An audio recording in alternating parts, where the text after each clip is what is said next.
படிக்கிறதுங்கிறது நான் முன்னாடியே சொன்ன மாதிரி ரொம்பவே அண்டர் ரேட்டட்னு நினைக்கிறேன். நான் எதை வச்சு சொல்கிறேன்னா, நான் என்னோட சர்க்கிள்ஸ் வச்சு சொல்கிறேன். ஏன்னா நானே புக்கு படிக்கிறது புதுசு தான். ஆனால் புக்கு படிக்கிறதுனால நிறைய பெனிஃபிட்ஸ் இருக்குது.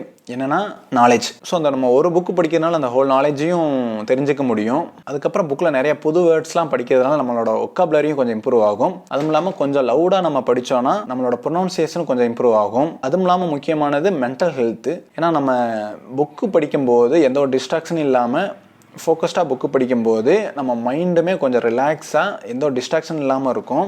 ஸோ இது நம்ம மென்டல் ஹெல்த்துக்குமே ரொம்ப யூஸ்ஃபுல்லாக இருக்கும். ஸோ இந்த மாதிரி புக்கு படிக்கிறதுனால நிறைய பெனிஃபிட்ஸ் இருக்குது. அதெல்லாம் நான் எக்ஸ்பீரியன்ஸ் பண்ண ஸ்டார்ட் பண்ணிட்டேன். நீங்களும் அதை எக்ஸ்பீரியன்ஸ் பண்ண ஸ்டார்ட் பண்ணணும் அப்படின்னு சொல்கிறதுக்காக தான் இந்த வீடியோ. இப்போ வரை எதுவும் புக்கு படிக்க ஸ்டார்ட் பண்ணதில்லை அப்படின்னாலும் பரவாயில்ல, ஏதாச்சும் ஒரு புக்கு உங்களுக்கு இன்ட்ரெஸ்டடான டாப்பிக்கில் ஏதாச்சும் ஒரு புக்கு எடுத்து படிக்க ஆரம்பிங்க.